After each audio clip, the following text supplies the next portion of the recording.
ക്കുള്ള തെരഞ്ഞെടുപ്പ് കേരളത്തിൻ്റെ ഒരു ഭാഗത്ത് ഇന്നത്തോടെ പ്രചരണം അവസാനിക്കുകയാണ്. 9-ാം തീയതി 7 ജില്ലകളിലും 11-ന് ഇവിടെ അടക്കമുള്ള 7 ജില്ലകളിലുമാണ് തെരഞ്ഞെടുപ്പ് നടക്കാനിരിക്കുന്നത്. ഈ തെരഞ്ഞെടുപ്പിൻ്റെ ഒരു പ്രത്യേകത, തെരഞ്ഞെടുപ്പ് ആരംഭിച്ചപ്പോൾ തന്നെ നല്ല ആത്മവിശ്വാസത്തോടെയാണ് LDF തെരഞ്ഞെടുപ്പ് രംഗത്തേക്ക് ഇറങ്ങിയത്. തെരഞ്ഞെടുപ്പ് പ്രവർത്തനത്തിൻ്റെ അനുഭവം എല്ലായിടങ്ങളിലും നല്ല രീതിയിലുള്ള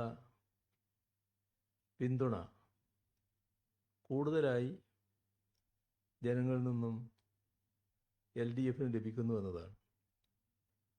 അതിൻ്റെ ഭാഗമായി തന്നെ നല്ല റിസൾട്ട് ഉണ്ടാക്കാൻ കഴിയും എന്ന ശുഭപ്രതീക്ഷയിലാണ് LDF ഉള്ളത്. ജനങ്ങൾ LDFനെ നല്ല രീതിയിൽ തന്നെ പിന്താങ്ങുന്നതിനിടയാക്കിയിട്ടുള്ളത് നമ്മുടെ നാടിൻ്റെ പൊതുവായ അനുഭവമാണ്.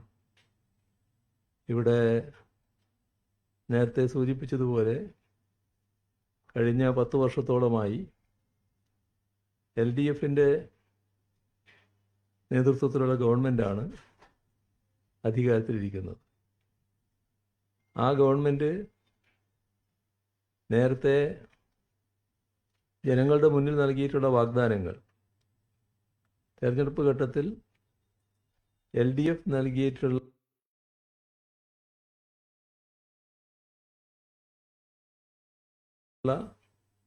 വാഗ്ദാനങ്ങൾ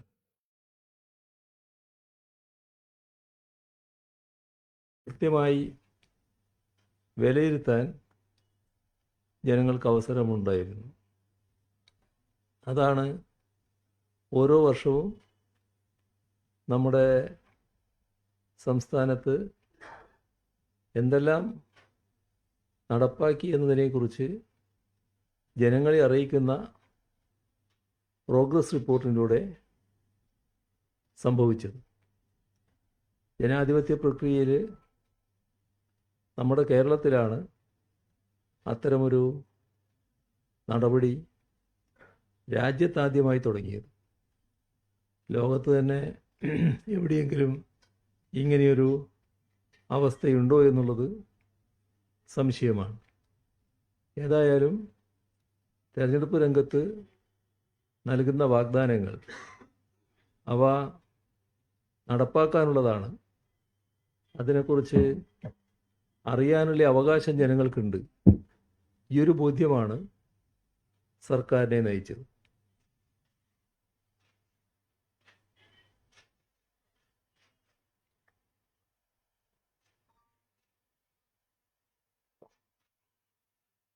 അതിൻ്റെ ഭാഗമായി ജനങ്ങൾക്ക് കാര്യങ്ങൾ കൃത്യമായി വിലയിരുത്താനായി 5 വർഷം പൂർത്തിയാകുന്ന 2021 ജനങ്ങൾ തന്നെ കണ്ടത് തെരഞ്ഞെടുപ്പിൽ LDF നൽകിയ വാഗ്ദാനം 600 വാഗ്ദാനങ്ങളാണ് തെരഞ്ഞെടുപ്പ് പ്രകടന പത്രികയിലുണ്ടായിരുന്നത്.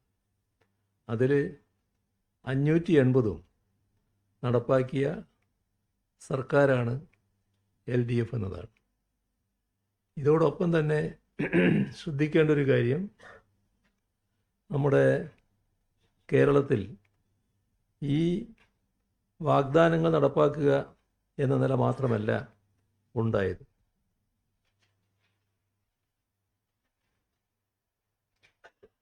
വാഗ്ദാനങ്ങൾക്ക് പുറത്തുള്ള ഒട്ടേറെ കാര്യങ്ങളിൽ ശ്രദ്ധിക്കാനുണ്ടായിരുന്നു.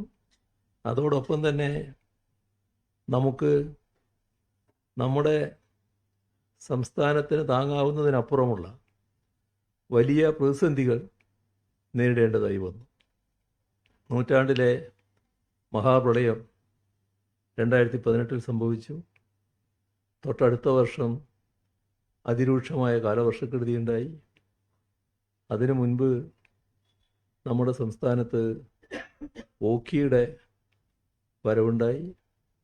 ഇവിടെ നിപ്പയുമായി ബന്ധപ്പെട്ട പ്രശ്നങ്ങളുണ്ടായി. കോവിഡ് മഹാമാരിയും വന്നു. ഇതെല്ലാം നമ്മുടേതുപോലൊരു നാടിന് വലിയ തകർച്ചയുണ്ടാക്കുന്ന ഒന്നായിരുന്നു. ആ തകർച്ച നേരിടുന്ന ഘട്ടത്തിൽ, പ്രതിസന്ധി നേരിടുന്ന ഘട്ടത്തിൽ നമുക്ക് സഹായം വേണമായിരുന്നു. സഹായം നൽകാൻ ബാധ്യതപ്പെട്ട കേന്ദ്ര ഗവൺമെൻറ് സഹായകരമായ നിലപാടല്ല സ്വീകരിച്ചതെന്ന് എല്ലാവർക്കും അറിയാം. വലിയ തോതിലുള്ള പുറംതിരിഞ്ഞു നിൽക്കൽ, കേരളത്തോടൊരു വെറുമുഖം കാണിക്കൽ കേന്ദ്ര ഗവൺമെൻറ് ഭാഗത്ത് നിന്ന് ഉണ്ടായി എന്നതാണ് നമ്മുടെ അനുഭവം. നമ്മൾ പൂർണ്ണമായി തകർന്നു പോകുമെന്ന ആശങ്ക ലോകത്ത് തന്നെ പല ആൾക്കാർക്കും ഉണ്ടായി. നമ്മളെ സ്നേഹിക്കുന്ന പല രാജ്യങ്ങളും നമ്മെ സഹായിക്കാൻ മുന്നോട്ട് വന്നു. അവിടെയും കേന്ദ്ര ഗവൺമെൻറ് സ്വീകരിച്ച നില ഞങ്ങളൊരു സഹായവും സ്വീകരിക്കുന്നില്ല എന്നാണ്. ആ കാര്യത്തിൽ തീരുമാനമെടുക്കേണ്ടത് കേന്ദ്ര ഗവൺമെൻറ്റാണ്. സഹായം സ്വീകരിക്കുന്നില്ല എന്ന് പറഞ്ഞപ്പോൾ സഹായിക്കാൻ തയ്യാറായവർക്കും സഹായിക്കാൻ പറ്റിയില്ല. ഇങ്ങനെ ഒരു പ്രത്യേക സാഹചര്യം നമ്മുടെ നാടിന് നേരിടേണ്ടതായി വന്നു. ആ ഘട്ടത്തിൽ നമുക്ക് അതിജീവിച്ചേ മതിയാകുമായിരുന്നുള്ളൂ. നാടിൻ്റെ ആകെ പിന്തുണ, നമ്മുടെ നാടിൻ്റെ പ്രത്യേകത, നാടും ജനങ്ങളും ഒരുമയോടെയും ഐക്യത്തോടെയും നിന്നു എന്നുള്ളതാണ്. അതിൻ്റെ ഭാഗമായി തന്നെ പ്രതിസന്ധികളെ അതിജീവിക്കാൻ നമുക്ക് കഴിഞ്ഞു. നല്ല രീതിയിൽ കാര്യങ്ങൾ നിർവഹിക്കാനായി എന്നത് ജനങ്ങൾ പൊതുവെ വിലയിരുത്തി. അതിൻ്റെയെല്ലാം ഭാഗമായാണ് തുടർഭരണം 2021 നമ്മുടെ സംസ്ഥാനത്തിൻ്റെ സമീപകാല ചരിത്രം തിരുത്തിക്കൊണ്ട് ജനങ്ങൾ LDFന് നൽകിയത്. ആ തുടർഭരണം ഇപ്പോൾ അതിൻ്റെ കാലാവധിയും ഏകദേശം പൂർത്തിയാകാൻ പോവുകയാണ്.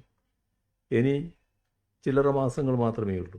ഈ തെരഞ്ഞെടുപ്പ് കഴിയുന്നതോടെ അതിൻ്റേതായ സമയം വരികയാണ്. അപ്പോൾ ഈ തുടർഭരണത്തിൻ്റെ ഘട്ടത്തിൽ കേരളം എങ്ങനെയാണ് മുന്നോട്ട് പോയോ പുറകോട്ട് പോയോ എന്നതിനെക്കുറിച്ച് സ്വാഭാവികമായും ജനങ്ങൾ വിലയിരുത്തുന്നുണ്ട്. ആ വിലയിരുത്തലിൻ്റെ ഭാഗമായി ജനങ്ങൾ കാണുന്നത് നല്ല നിലക്ക് LDF കാര്യങ്ങൾ നിർവഹിച്ചു എന്നാണ്. അതിൻ്റേതായ പിന്തുണ LDFന് കൂടുതലായി ജനങ്ങളിൽ നിന്ന് ലഭിക്കുന്നു എന്നതാണ് ഈ തെരഞ്ഞെടുപ്പിൽ പ്രകടമാകുന്ന കാര്യം.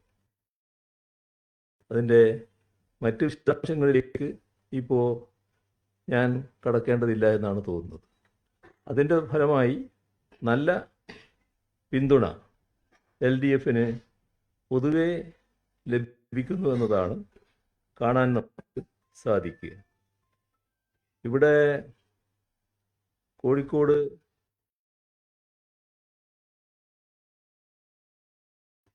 കോർപ്പറേഷനിലെ തെരഞ്ഞെടുപ്പുമായി ബന്ധപ്പെട്ടുള്ള കാര്യങ്ങളെക്കുറിച്ച് പറഞ്ഞാൽ, കേരളത്തിലെ തദ്ദേശ സ്വയംഭരണ സ്ഥാപനങ്ങളാകെ നല്ല നിലയിലാണ് കാര്യങ്ങൾ നിർവഹിച്ചു വരുന്നത്. പ്രാദേശിക സർക്കാരുകളെന്ന നിലക്ക് ഫലപ്രദമായി പ്രവർത്തിക്കാൻ എല്ലായിടങ്ങളിലും തദ്ദേശ സ്വയംഭരണ സ്ഥാപനങ്ങൾക്ക് കഴിയുന്നുണ്ട്. അതിന് ഇടയാക്കിയത് നമ്മുടെ സംസ്ഥാനത്ത് പ്രാദേശിക സർക്കാരുകൾക്ക് നല്ല നിലയിലുള്ള പിന്തുണ സർക്കാർ നൽകുന്നു എന്നതാണ്. അതിന് ഫണ്ടും അധികാരവും ആവശ്യമുണ്ട്. അത് കൃത്യമായി നമ്മുടെ സംസ്ഥാനത്ത് തദ്ദേശ സ്വയംഭരണ സ്ഥാപനങ്ങൾക്ക് ലഭിക്കുന്നു എന്നത് നമ്മുടെ എല്ലാം അനുഭവത്തിലുള്ള കാര്യമാണ്. കേരളത്തിൻ്റെ നേട്ടങ്ങളിൽ വലിയ പങ്കാണ് ഇവിടെ തദ്ദേശ സ്വയംഭരണ സ്ഥാപനങ്ങൾ വഹിച്ചിട്ടുള്ളത്. അതിലൂടെ ഇപ്പോൾ അടുത്ത കാലത്ത് ഏറ്റവും വലിയ നേട്ടമുണ്ടാക്കിയ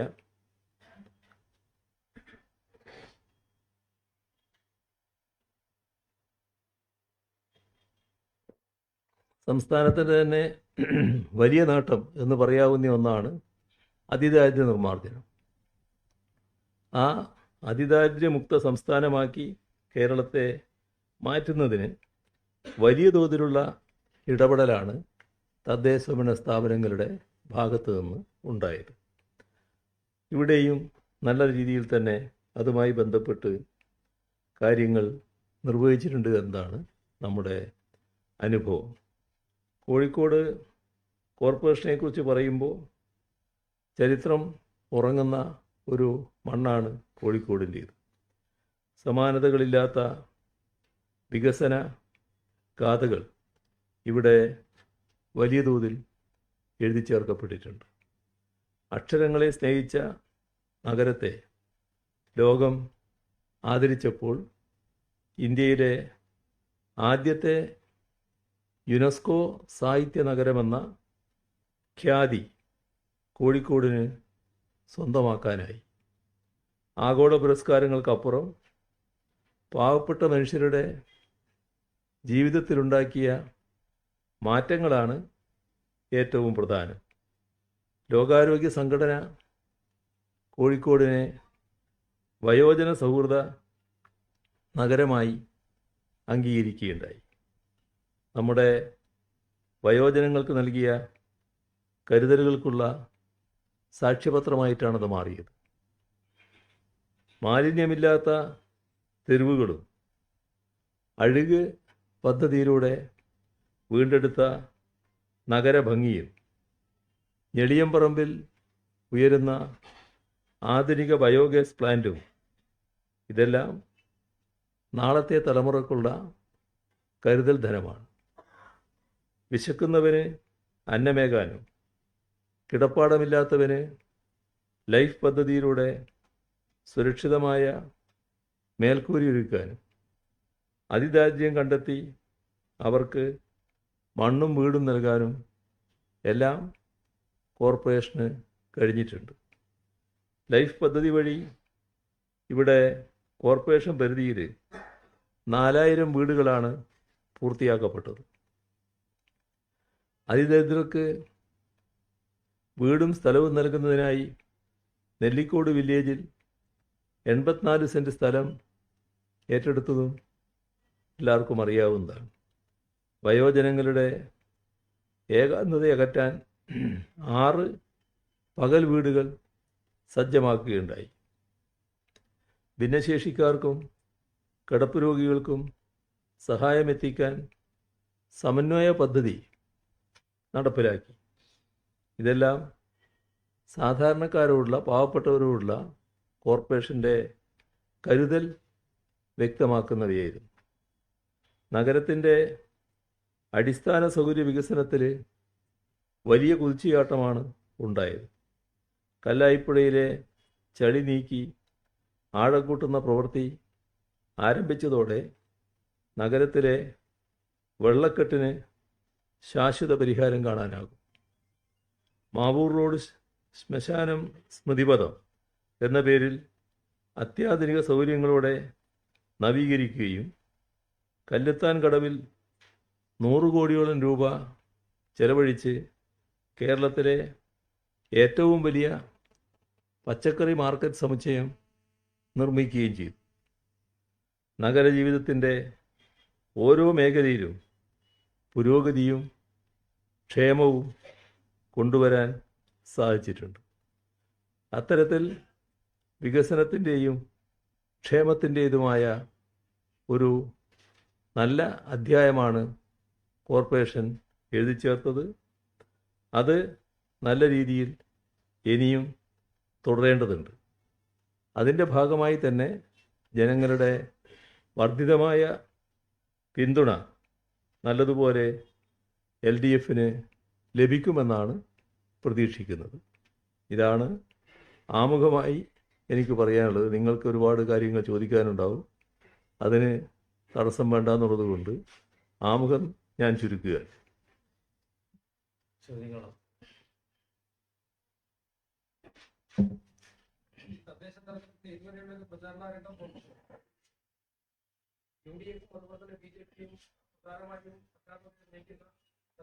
ശബരിമലയാണ്.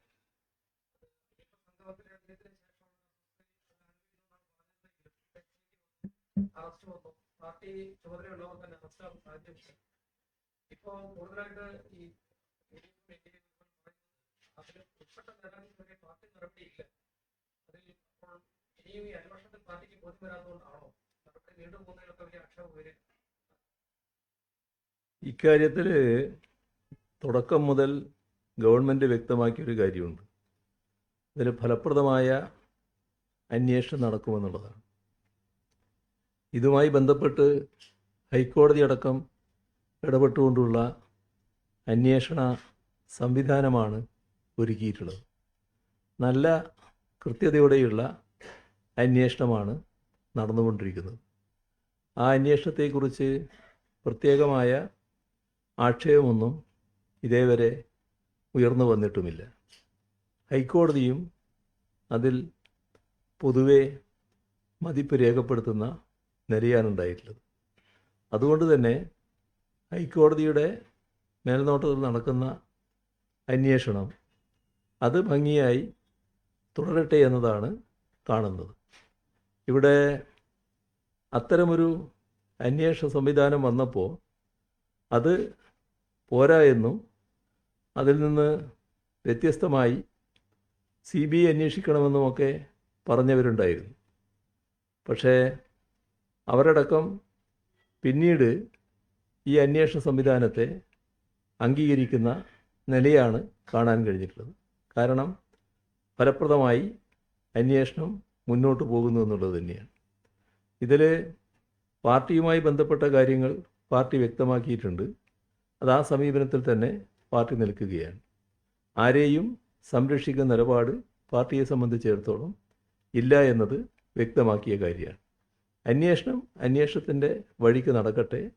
അത് നല്ല രീതിയിൽ ശക്തിപ്പെടുത്താനുള്ള എല്ലാ പിന്തുണയും നൽകുക എന്നതാണ് ഗവൺമെൻറ് സ്വീകരിക്കുന്നത്.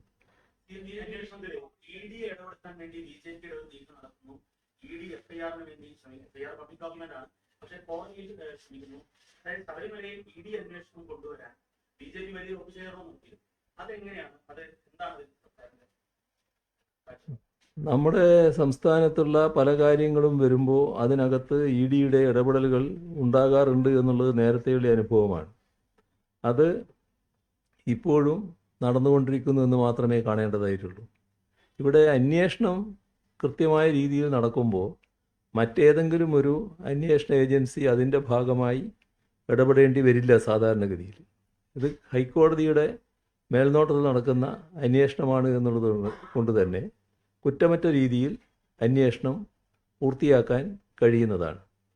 എന്നാൽ മറ്റു ചില ഉദ്ദേശങ്ങളോടെ EDയെ പോലുള്ള ഏജൻസികൾ ഇടപെടാൻ വേണ്ടി ശ്രമിക്കും എന്നത് യാഥാർത്ഥ്യമാണ്. അത് നമ്മൾ നേരത്തെ കണ്ടതുമാണ്. അതാണ് അത് സംബന്ധിച്ച് പറയാനുള്ളത്.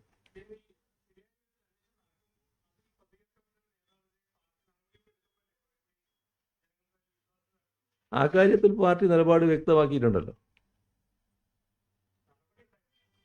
നിലപാട് വ്യക്തമാക്കിയിട്ടുണ്ട്.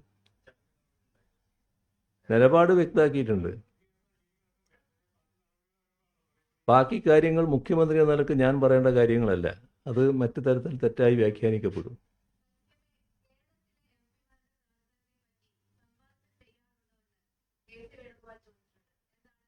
തീർച്ചയായും സ്ഥലവും സമയവും നിശ്ചയിച്ചാൽ മതി. കേരളത്തിലെ MPമാരുടെ പ്രവർത്തനത്തെപ്പറ്റി അറിയില്ലേ അദ്ദേഹത്തിന്? നമ്മുടെ കേരളത്തിലെ MPമാർ നടത്തിയിരുന്ന പ്രവർത്തനങ്ങൾ എന്തായിരുന്നു എന്നത് ഞാൻ പ്രത്യേകിച്ച് പറയേണ്ട കാര്യമുണ്ടോ?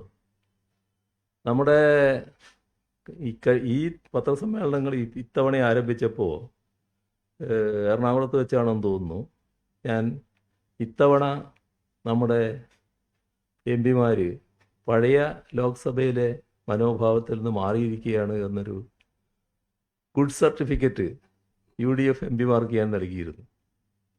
അതിനിടയാക്കിയത് കേരളത്തിൻ്റെ പൊതുവായ പ്രശ്നങ്ങളിൽ ചില കാര്യങ്ങളിൽ ഒന്നിച്ചു നിന്ന് കേന്ദ്ര ഗവൺമെൻറ് ശ്രദ്ധയിൽപ്പെടുത്താൻ നടത്തിയ ശ്രമങ്ങൾ കണ്ടതുകൊണ്ടാണ്. എന്നാൽ കഴിഞ്ഞ ലോക്സഭയിൽ UDF എം പിമാർ സ്വീകരിച്ച നില തീർത്തും കേരള വിരുദ്ധമായ സമീപനമായിരുന്നു. അതിൽ നിന്ന് വ്യത്യസ്തമായ സമീപനം സ്വീകരിച്ചതുകൊണ്ടാണ് നന്നായി എന്ന് പറഞ്ഞത്. പക്ഷേ ഇപ്പോൾ പാർലമെൻറ്റിൽ ഈ ഘട്ടത്തിലൊരു ചോദ്യം വരികയുണ്ടായി. ആ ചോദ്യം വളരെ വിചിത്രമായൊരു ചോദ്യമാണ്. അതിൽ രണ്ട് ഭാഗമുണ്ട്.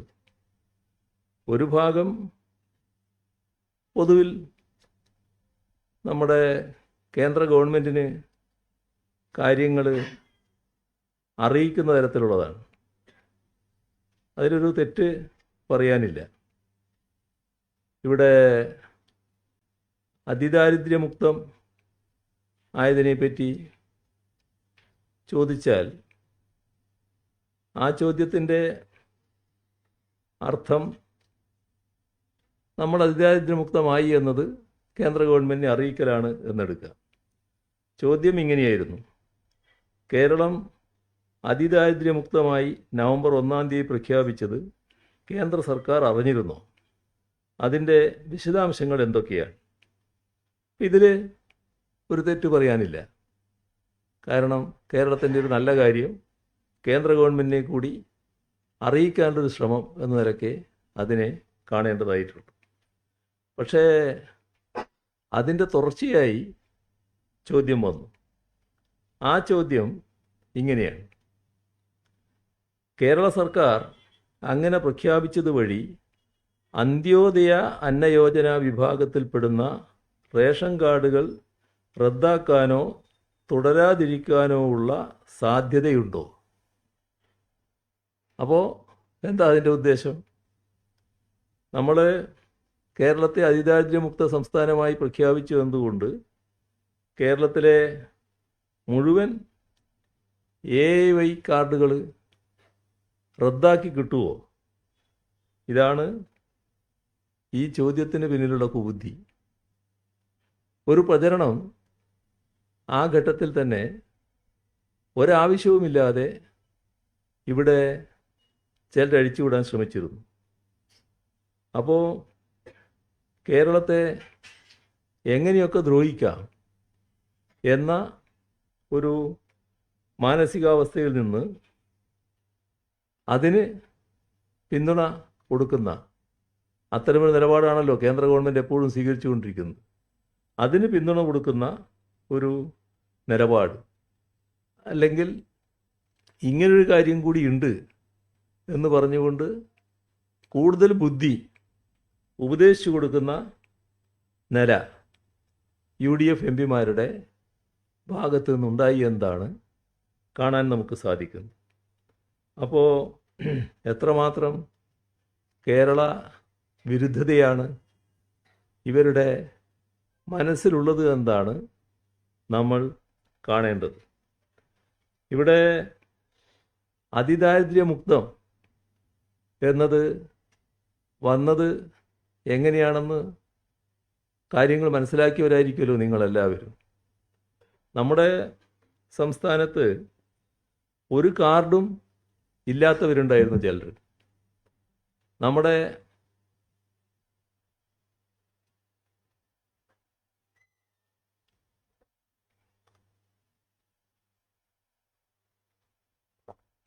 ഇടയിൽ തന്നെ ആ പാവങ്ങൾ ജീവിക്കുകയായിരുന്നു.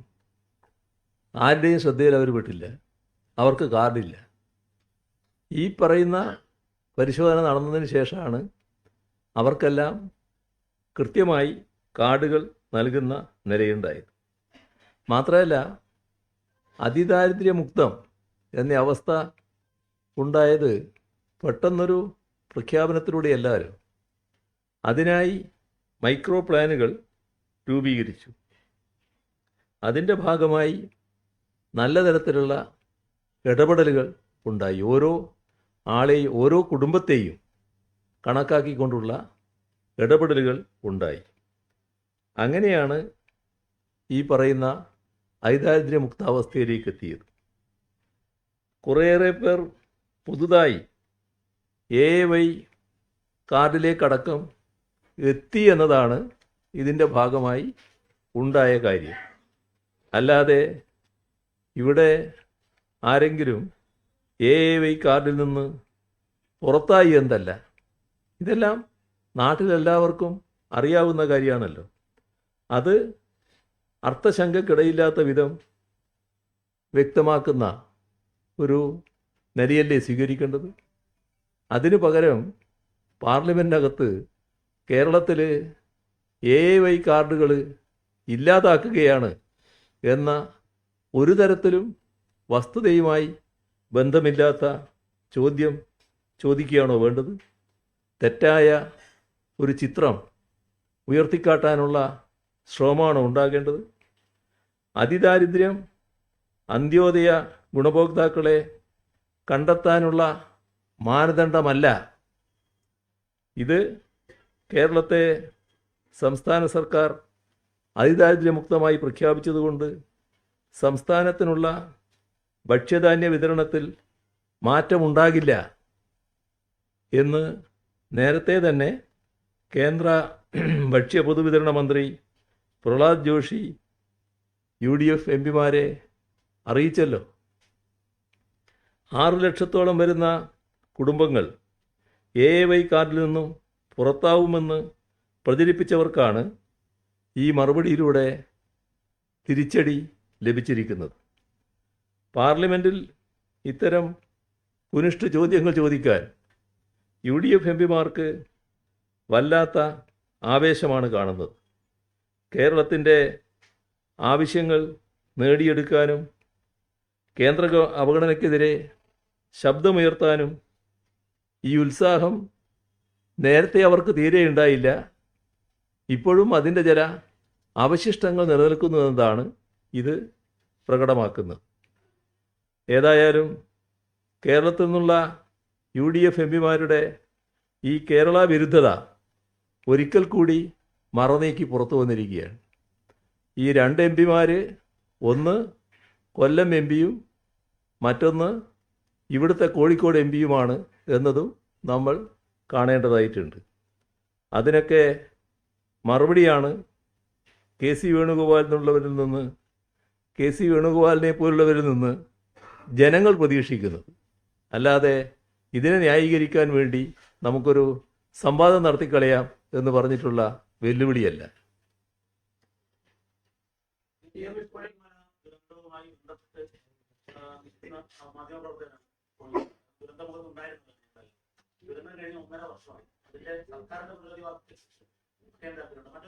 വിവിധ സംഘടനകൾ പ്രവർത്തിച്ചു.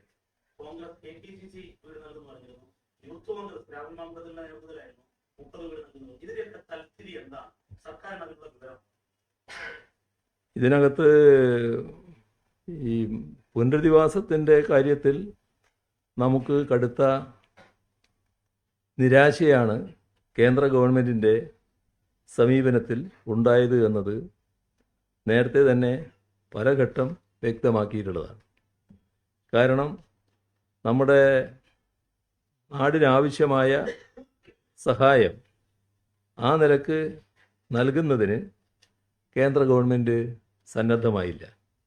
ഇവിടെ പ്രധാനമന്ത്രി വന്നപ്പോൾ പ്രധാനമന്ത്രിയുടെ അന്നത്തെ സന്ദർശനവും നിങ്ങളെല്ലാം ചിലപ്പോൾ നിങ്ങളിൽ പലരും അന്നും അത് കണ്ടവരായിരിക്കും. അതിൻ്റെ ഭാഗമായുള്ള അദ്ദേഹത്തിൻ്റെ സംസാരവും എല്ലാം നല്ല തോതിൽ നമ്മുടെ കേരളത്തെ സഹായിക്കും. നേരത്തെ സഹായിക്കാത്ത അനുഭവം ഉണ്ടെങ്കിലും 2018 അനുഭവം നമുക്കുണ്ടെങ്കിലും ഇത്തവണ അങ്ങനെ ആവില്ല എന്നൊരു പ്രതീക്ഷയാണ് എല്ലാവർക്കും ഉണ്ടായിരുന്നത്. പക്ഷേ ആ പ്രതീക്ഷ തീർത്തും നിരാശയായി മാറി എന്നുള്ളതാണ് നമ്മുടെ അനുഭവം. വിശദമായ PDNA റിപ്പോർട്ടാണ് 2024 നവംബർ മാസത്തിൽ സമർപ്പിച്ചത്. അതിൻ്റെ ഭാഗമായി കേന്ദ്രത്തോട് ആവശ്യപ്പെട്ടത് 2221 കോടി രൂപയായിരുന്നു. പക്ഷേ ഒരു വർഷം കഴിഞ്ഞിട്ട് അതുവരെ ഒന്നും ഉണ്ടായില്ല. അനുവദിച്ചത് 260 കോടി 56 ലക്ഷം രൂപയാണ്. ഇത് പുനരധിവാസത്തിന് വേണ്ടി വരുന്ന ചെലവിൻ്റെ 11% മാത്രമാണ്. ഒരു തരത്തിലും നീതീകരിക്കാനാവാത്ത തുകയാണ് അനുവദിച്ചത് എന്നത് കാണാൻ നമുക്ക് സാധിക്കും. ഇത്തരം കാര്യങ്ങളിലാണ് ഒരു കേരള വിരുദ്ധത നിലനിൽക്കുന്നത്. ഇപ്പോൾ ബീഹാറിൽ പ്രളയസാധ്യതയുണ്ടാകും എന്ന് കണ്ടുകൊണ്ട് ധനം കൊടുത്തവരാണ് കേന്ദ്ര ഗവൺമെൻറ്. നമ്മൾ അപകടമുണ്ടായതിന് ശേഷം ചോദിക്കുകയാണ് സഹായം. എന്നാൽ ഇവിടെ പ്രളയം ഉണ്ടായിപ്പോകുമെന്ന് കണ്ടിട്ട് സഹായിക്കാൻ നേരത്തെ തയ്യാറാവുകയാണ്. ഇത്തരമൊരു മനോഭാവമാണ് കേന്ദ്ര ഗവൺമെൻറ്റിന് ഉള്ളത്. ഇപ്പോൾ ദേശീയ ദുരന്ത പ്രതികരണ നിധി വഴിയുള്ള സഹായം അത് യഥാർത്ഥത്തിൽ പ്രത്യേക സഹായമല്ല. അത് സാധാരണഗതിയിൽ സംസ്ഥാനത്തിന് അവകാശപ്പെട്ടൊരു കാര്യമാണ്.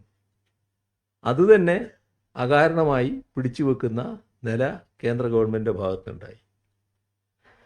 ഇതോടൊപ്പം മറ്റൊരു കാര്യം നാം കാണണം. ദുരന്തബാധിതരുടെ വായ്പ, ആ വായ്പ എഴുതി തള്ളേണ്ടതാണ്. അത് നമ്മളെല്ലാം ആവശ്യപ്പെട്ടു. ഹൈക്കോടതി വളരെ ഫലപ്രദമായി ഇടപെട്ടു.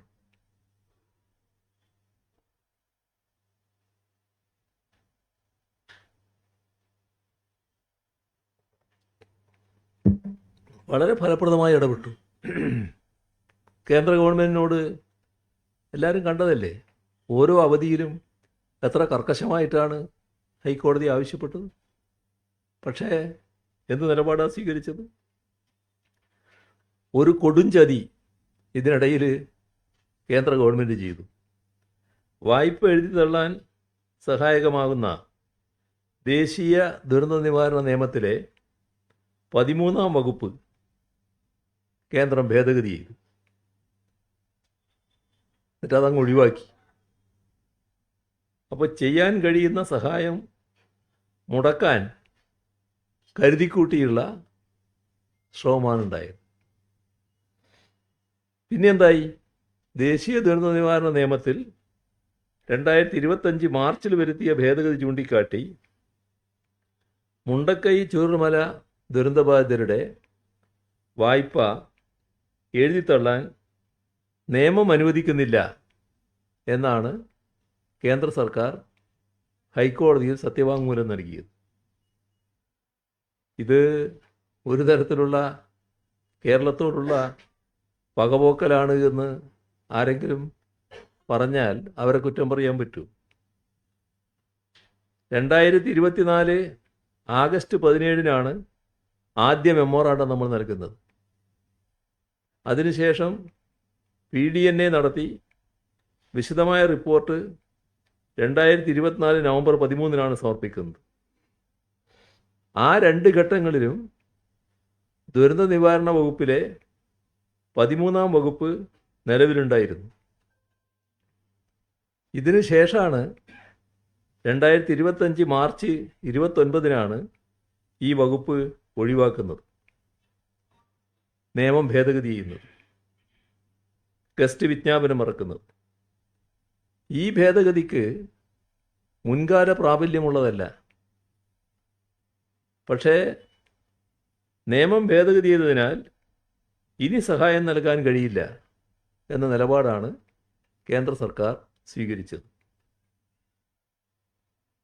ഇവിടെ നമുക്കറിയാലോ, ദുരന്തത്തിൽ സഹായിക്കാൻ വന്ന സൈനികരുടെ അവരുടെ എത്തിപ്പെട്ടതിനുള്ള പണം ആവശ്യപ്പെട്ട കാര്യമൊക്കെ. എന്തുമാത്രം ക്രൂരത, ദയാരഹിതമായ നിലപാടാണ് കേന്ദ്ര ഗവൺമെൻറ് സ്വീകരിക്കുന്നത് എന്നതാണ് ഇതിൽ നിന്നും കാണാൻ നമുക്ക് കഴിയുന്നത്.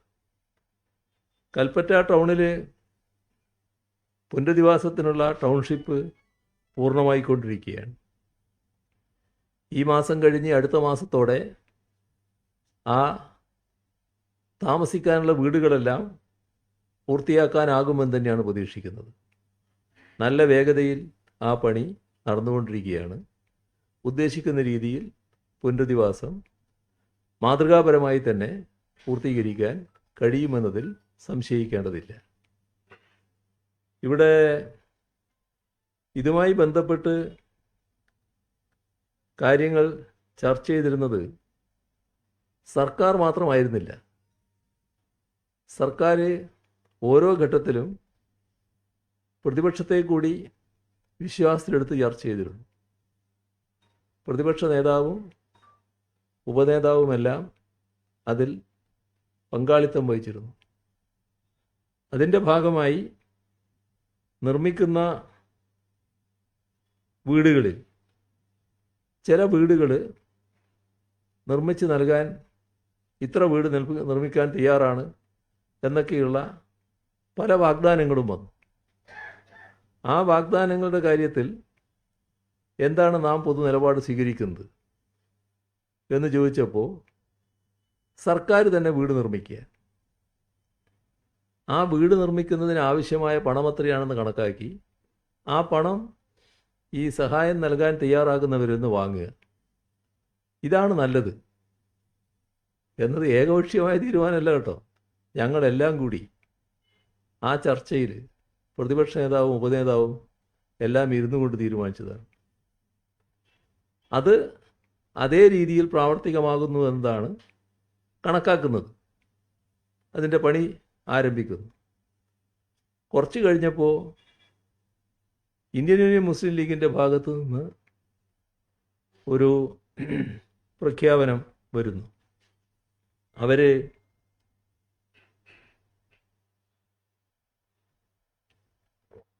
പ്രത്യേകം സ്ഥലം എടുക്കുകയാണ്, പ്രത്യേകം വീട് നിർമ്മിക്കുകയാണ്.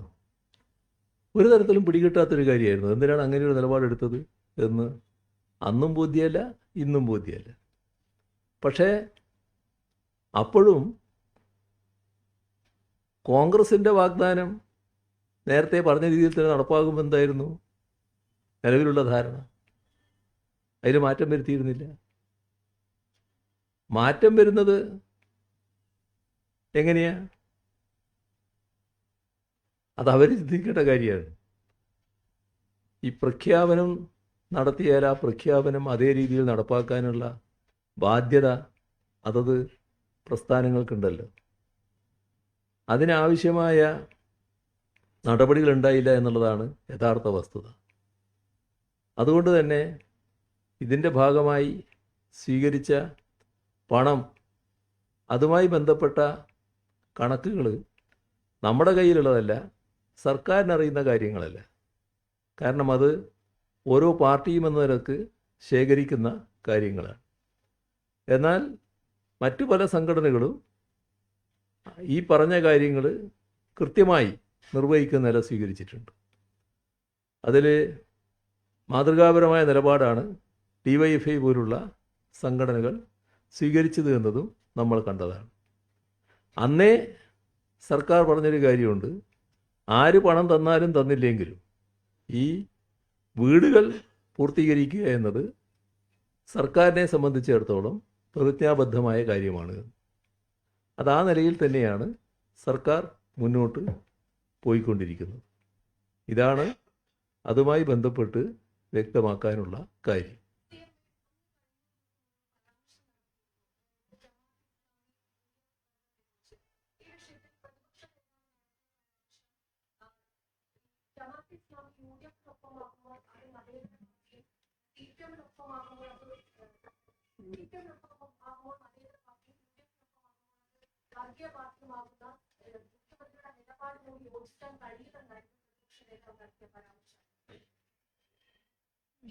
അല്ല, അതിനെക്കുറിച്ച് ഞാൻ പറഞ്ഞതാണ്. എങ്ങനെ ഈ പറയുന്ന ജമായത്തെ ഇസ്ലാമിയുടെ നിലപാടുകളുണ്ടായി, ഓരോ ഘട്ടത്തിലും അവർ സ്വീകരിച്ച നില എന്തായിരുന്നു, ആ കാര്യങ്ങൾ വ്യക്തമായി തന്നെ ആ പത്രസമ്മേളനത്തിൽ ഞാൻ പറഞ്ഞിരുന്നു. ഇപ്പോൾ എല്ലാ ദിവസവും ഇതിനെക്കുറിച്ച് പറയേണ്ടി വരുന്നു എന്നുള്ളത് അതിൻ്റെ ഒരു പ്രത്യേകതയാണ് കാണിക്കുന്നത്. അപ്പം അതിൽ ചിലർ ഒരു സാക്ഷ്യപത്രം എന്ന നിലക്ക് അവതരിപ്പിക്കുന്നത് ദേശാഭിമാനിയുടെ മുഖപ്രസംഗമാണ്. അത് 1996 ഏപ്രിൽ 22 ദേശാഭിമാനി എഴുതിയ മുഖപ്രസംഗത്തെ പറ്റിയാണ് പരാമർശിക്കുന്നത്. ഇതിൽ ജമായത്തെ ഇസ്ലാമിക്കാരും ഈ പറയുന്ന കാര്യം വലിയ തോതിൽ ഉയർത്തിക്കാട്ടാൻ ശ്രമിക്കുന്നുണ്ട്. 1996 പ്രത്യേകതയായിരുന്നു ഞാൻ നേരത്തെ പറഞ്ഞത്. അതിന് മുൻപുള്ള അവസ്ഥ എന്തായിരുന്നു എന്ന് പറഞ്ഞുകൊണ്ടാണ് 1996 പ്രത്യേകത പത്രസമ്മേളനത്തിൽ ഞാൻ വ്യക്തമാക്കിയിരുന്നു. ഈ ഘട്ടത്തിൽ CBCI, catholic bishop conference of India, അവർ കോൺഗ്രസ് സർക്കാരിൻ്റെ നവലിബറൽ നയങ്ങൾക്കെതിരെ പ്രതിഷേധിച്ചുകൊണ്ട് ലോക്സഭാ തെരഞ്ഞെടുപ്പിൽ ഇടതു മുന്നണിയെ പിന്തുണക്കാൻ തീരുമാനമെടുക്കുകയുണ്ടായി. ഒരു വളരെ പ്രധാനപ്പെട്ട ഒരു നിലപാടായിരുന്നു അത്. അതിനെക്കുറിച്ചാണ് ആ മുഖപ്രസംഗത്തിലെ സിംഹഭാഗവും ദേശാഭിമാനി എഴുതിയിരുന്നത്. അതിൻ്റെ കൂടെ തന്നെ എഴുതിയ കാര്യം, ക്രിസ്തീയ പുരോഹിതന്മാരുടെ ഈ അഭ്യർത്ഥന വന്നതിൻ്റെ തൊട്ടുപുറകെയാണ് ജമായത്തെ ഇസ്ലാമിയുടെ കേരള ഘടകത്തിൻ്റെ തീരുമാനവും പുറത്തു വന്നത്. ഇത് എഡിറ്റോറിയലിൻ്റെ ഭാഗമാണ് ഞാൻ ഉദ്ധരിക്കുന്നത്. വരുന്ന ലോക്സഭാ നിയമസഭാ തെരഞ്ഞെടുപ്പുകളിൽ ഇടതുപക്ഷ ജനാധിപത്യ മുന്നണി സ്ഥാനാർത്ഥികൾക്ക് വോട്ട് ചെയ്യാനാണ് അവർ തീരുമാനിച്ചിരിക്കുന്നത്. തീരുമാനത്തിനടിസ്ഥാനമായ അവരുടെ നിഗമനം ഇങ്ങനെയാണ്. ഇതിനെ തുടർന്ന് ജമായത്തെ ഇസ്ലാമി നൽകിയ പ്രസ്താവന ദേശാഭിമാനി ഉദ്ധരിക്കുന്നുണ്ട്. അത് ജമായത്തെ ഇസ്ലാമിയുടെ പ്രസ്താവനയാണ്. രാജ്യത്തെ ഏറ്റവും വലിയ കക്ഷിയും ഭരണകക്ഷിയുമായ കോൺഗ്രസ് ഫാസിസത്തിൻ്റെ വളർച്ചയ്ക്കനുകൂലമായ സമീപനമാണ് സ്വീകരിക്കുന്നത്. മുസ്ലിം ന്യൂനപക്ഷത്തെ ആ പാർട്ടി വഞ്ചിച്ചു. ടാഡ പോലുള്ള കരിനിയമങ്ങൾ അടിച്ചേൽപ്പിച്ചു. അഴിമതി ദേശീയ സംസ്കാരമാക്കി.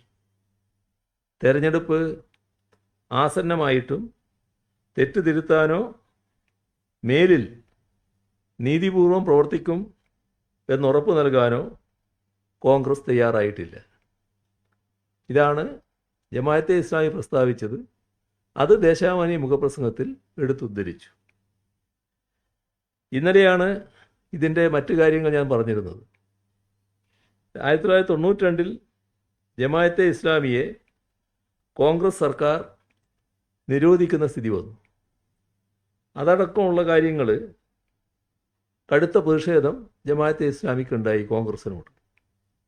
അതിൻ്റെ ഭാഗമായുള്ള പ്രതിഷേധ വോട്ട് എന്ന നിലയിലാണ് 1996 തെരഞ്ഞെടുപ്പിൽ ജമായത്തെ ഇസ്ലാമിയുടെ നിലപാട് വന്നത്.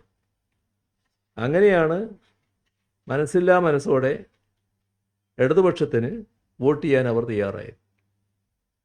ഇത് നേരത്തെ ഇന്നലെ പറയുമ്പോൾ കൂടുതൽ വ്യക്തമാക്കി പറഞ്ഞിരുന്നു.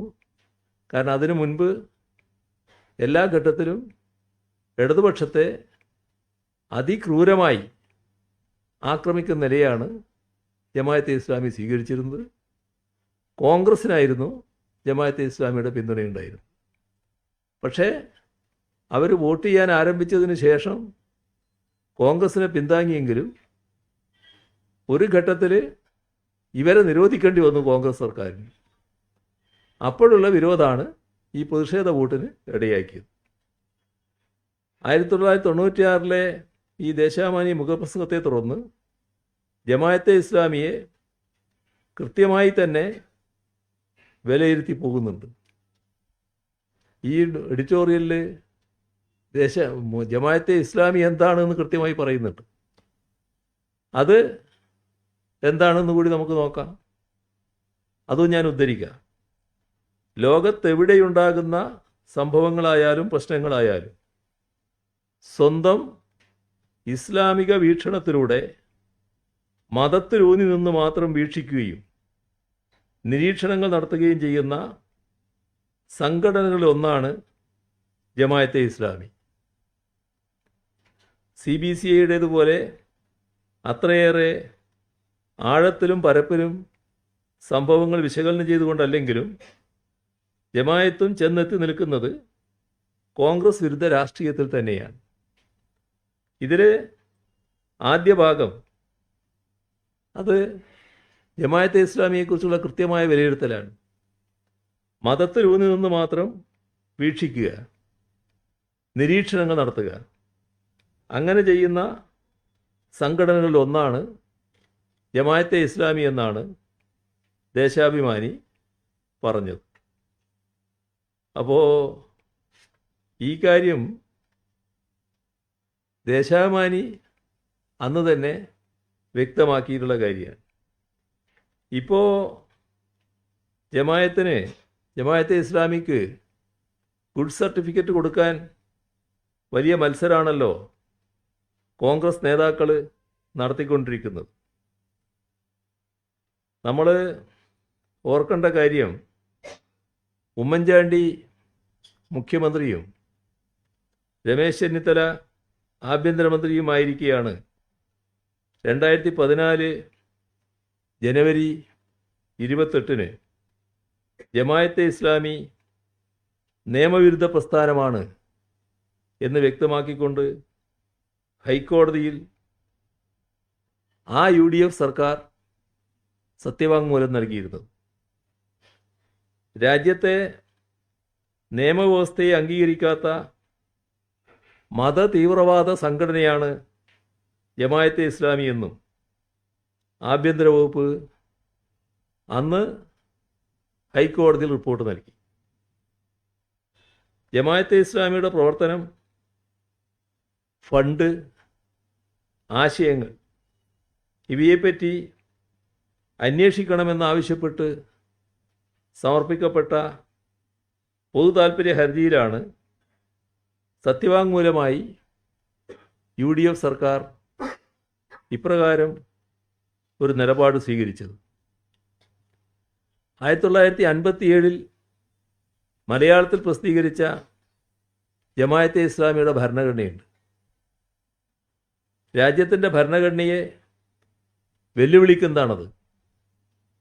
സംഘടനയുടെ പ്രവർത്തനങ്ങൾ സർക്കാർ സൂക്ഷ്മമായി നിരീക്ഷിച്ചുകൊണ്ടിരിക്കുകയാണ്.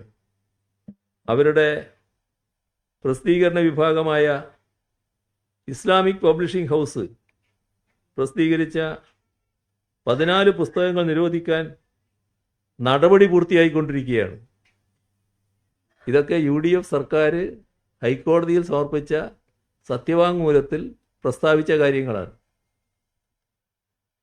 ജമാഅത്തെ ഇസ്ലാമിയെക്കുറിച്ച് അന്ന് ഈ നിലപാടായിരുന്നു UDF സർക്കാർ.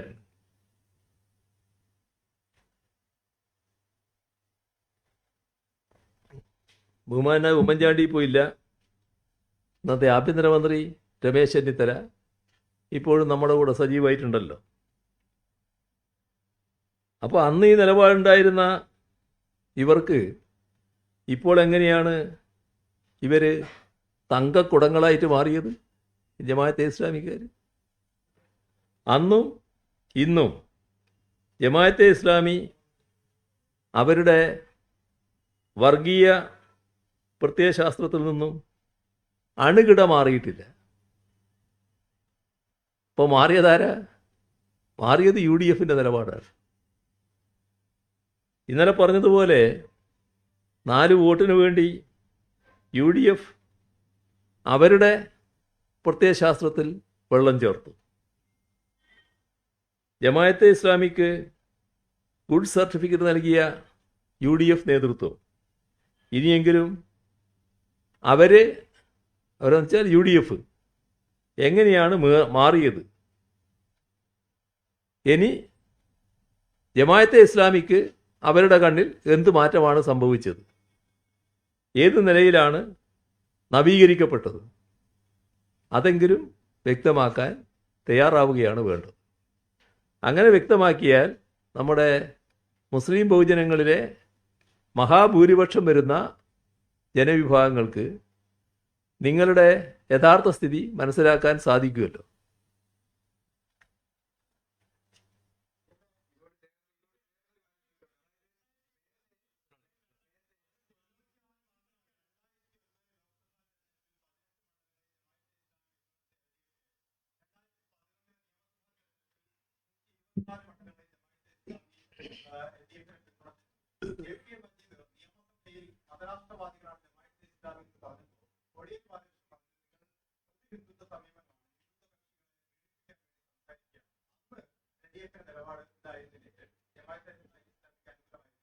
ജമാഅത്തെ ഇസ്ലാമിക്ക് അനുകൂലമായ നിലപാട് ഒരു ഘട്ടത്തിലും CPIMO LDFO സ്വീകരിച്ചിട്ടില്ല. അവർ കറകളഞ്ഞ വർഗീയവാദികളാണ് എന്ന നിലപാടാണ് CPIMനും LDFനും നേരത്തെയുള്ളത്, ഇപ്പോഴുമുള്ളത്. അവരുടെ നിലപാടിൽ ഇതേവരെ മാറ്റം വന്നിട്ടില്ല.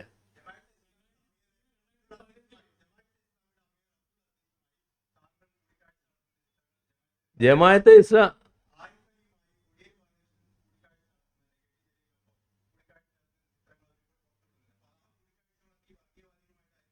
ആ കൂടിക്കാഴ്ച വർഗീയവാദിയാണെന്ന് അറിഞ്ഞുകൊണ്ട് തന്നെയാണ് അവർ ഞങ്ങളെ കാണണം എന്ന് ഇങ്ങോട്ട് ആവശ്യപ്പെടുകയാണ്. ഒന്ന് സംസാരിക്കാനുണ്ട്, ഞങ്ങൾക്ക് സംസാരിക്കാനൊരു അവസരം തന്നുകൂടെ? അങ്ങനെ ഒരു ആവശ്യം വന്നപ്പോൾ CPIMൻ്റെ സംസ്ഥാന കമ്മിറ്റി ഓഫീസിൽ വെച്ച് എന്നെ അവർ കണ്ടിട്ടുണ്ട് എന്നുള്ളത് വസ്തുതയാണ്. ആ കണ്ടതിൽ ഒരു തരത്തിലുള്ള ഗുഡ് സർട്ടിഫിക്കറ്റും കൊടുക്കാൻ തയ്യാറായിട്ടില്ല. അവരവരുടെ നിലപാട് വ്യക്തമാക്കാൻ നോക്കി. നിങ്ങൾ മനസ്സിലാക്കേണ്ടത്, അവരുടെ നിലപാട് വ്യക്തമാക്കാൻ വേണ്ടി വന്നപ്പോൾ ഒരു ഘട്ടത്തിൽ അവരുടെ കൂടെ സോൾഡാറ്റിയുടെ യുവാക്കളും ഉണ്ടായിരുന്നു. അപ്പോൾ ഞാൻ അവരോട് അവർ പറഞ്ഞു ഇത് സോൾഡാറ്റിയുടെ നേതാക്കളാണെന്ന് പറഞ്ഞു. അപ്പോൾ ഞാൻ പറഞ്ഞു ഇവരല്ലേ ഏറ്റവും വലിയ സാമൂഹ്യ വിരുദ്ധർ, അവരെ മുഖത്ത് നോക്കി പറഞ്ഞതാ. അപ്പോൾ അവർ പെട്ടെന്ന് ഷോക്കായി. ഞാൻ അങ്ങനെ പറഞ്ഞെന്ന് ചോദിച്ചു. ഞാൻ പറഞ്ഞു ഇവരെല്ലാം നല്ല കാര്യങ്ങൾ എതിർക്കല്ലേ, നാട്ടിൽ ഏത് നല്ല കാര്യം വരുമ്പോഴും അതിനെതിരായിട്ടല്ലേ നിന്നുകൊണ്ടിരിക്കുന്നത്. അങ്ങനെ സമീപനം സ്വീകരിക്കുന്നവരല്ലേ സാമൂഹ്യ വിരുദ്ധർ. ആ സാമൂഹ്യ വിരുദ്ധ നിലപാട് സ്വീകരിച്ചുകൊണ്ടാണോ പോകേണ്ടത്? ഞങ്ങളൊന്നും പറയേണ്ട കാര്യങ്ങൾ പറയുന്നതിന് മടി കാണിക്കുന്നവരല്ല കേട്ടോ. അന്നുമില്ല ഇന്നുമില്ല. പോട്ടെ, അതൊന്നും നമ്മൾ അധികം പറഞ്ഞു പോകാതിരിക്കലാണ് നല്ലത്. അതവിടെ നിർത്താം, പറ്റത്തെങ്കിലും ഉണ്ടെങ്കിൽ പറയും.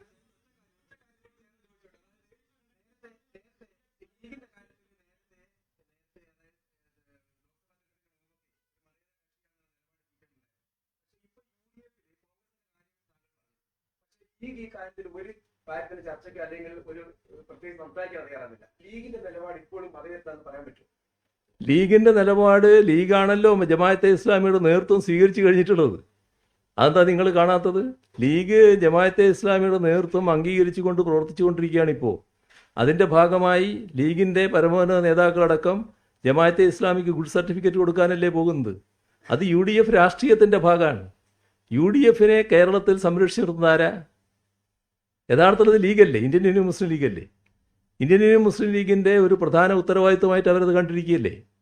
അതിൻ്റെ ഭാഗമായിട്ടുള്ള നിലപാടുകളുടെ ഭാഗമാണ് ഈ ജമാഅത്തെ ഇസ്ലാമി അടക്കം കൂട്ടുപിടിക്കാൻ തയ്യാറായിട്ടുള്ളത്. എങ്ങനെയെങ്കിലും കുറച്ച് വോട്ട് കിട്ടണം, അതിനാവശ്യമായ നടപടികൾ സ്വീകരിക്കുകയാണ്.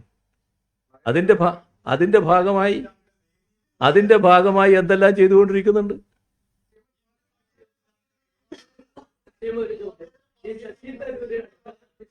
നിലപാടുകൾ ശ്രദ്ധയിൽപ്പെട്ടിട്ടുണ്ട്. ശശി തരൂർ BJPയുടെ പരിപാടികൾക്ക് പോകുന്നു, കേന്ദ്ര സർക്കാർ അതിഥിയാക്കും. കോൺഗ്രസ് ആണെങ്കിൽ തരൂരിനെ തള്ളി പറയുന്നു.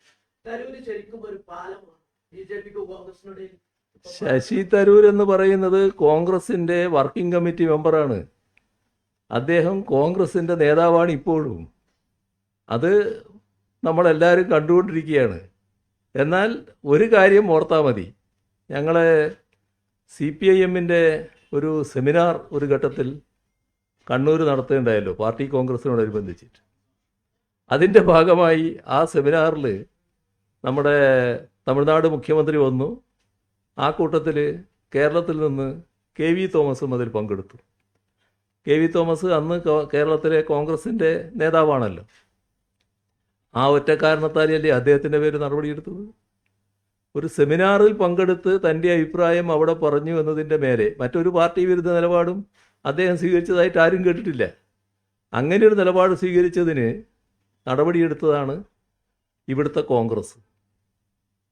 ഇപ്പോൾ വർക്കിംഗ് കമ്മിറ്റി മെമ്പർ സ്വീകരിക്കുന്ന നിലപാട് അവർ കാണുന്നേ ഇല്ല. അത് അവർ തീരുമാനിക്കേണ്ട കാര്യമാണ്. ഞാനിപ്പോൾ ഒന്നും പറയാൻ പോകുന്നില്ല.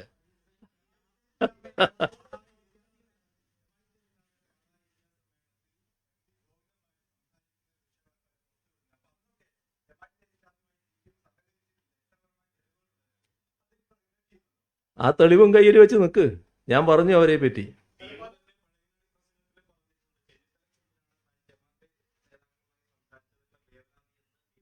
ജമാഅത്തെ ഇസ്ലാമിയിൽ സംസാരിച്ച കാര്യം ഞാൻ പറഞ്ഞല്ലോ.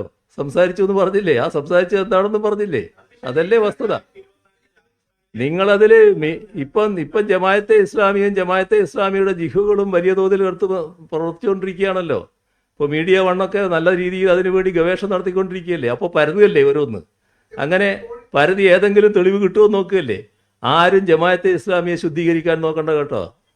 ജമാഅത്തെ ഇസ്ലാമി അങ്ങനെ ശുദ്ധീകരിക്കപ്പെടുന്ന ഒന്നല്ല. ജമാഅത്തെ ഇസ്ലാമി എന്ന് പറയുന്നത് ഒരു സാർവദേശീയ സംഘടനയാണ്. ഓരോ സ്ഥലത്തും ഓരോ നിലപാട് സ്വീകരിക്കുന്നുണ്ടാവും. ശുദ്ധമായ മത തീവ്രവാദ നിലപാടാണ് അവർക്കുള്ളത്. അതുകൊണ്ടാണ് ഏറിയ കൂറുള്ള മതവിശ്വാസികൾ, സെക്യുലറായിട്ടുള്ള മതവിശ്വാസികൾ അതിനെ എതിർക്കാൻ തയ്യാറാകുന്നത്. അതും കാണണം.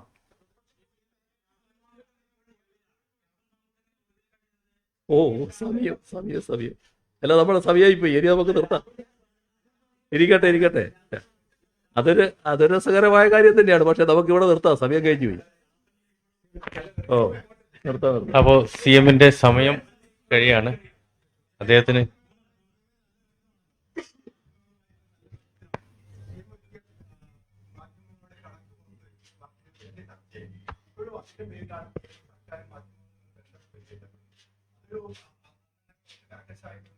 നിങ്ങൾ എവിടെയും വിളിച്ചെടുത്തേ പോകാൻ പാടുള്ളൂ.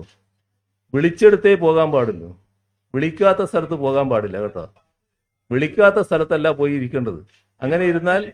അങ്ങനെ നിങ്ങൾ ഇരുന്നാൽ അവിടെ വന്നിട്ട് അല്ല, നിങ്ങളൊന്ന് ദയവായി പുറത്തേക്ക് പോകുമെന്ന് ചോദിക്കുന്നതിന് പകരം നിങ്ങൾ പുറത്ത് കടക്കുമെന്ന് ഞാൻ പറഞ്ഞിട്ടുണ്ടാവും. അത്രയേ ഉള്ളൂ. ഏതായാലും നമുക്ക് ഇവിടെ നിർത്താം. സമയം കഴിഞ്ഞു. ഓക്കെ, മുഖ്യമന്ത്രി സമയം കഴിഞ്ഞെന്ന് പറഞ്ഞ സ്ഥിതിക്ക് നമുക്ക് ഈ പരിപാടി അവസാനിപ്പിക്കാം.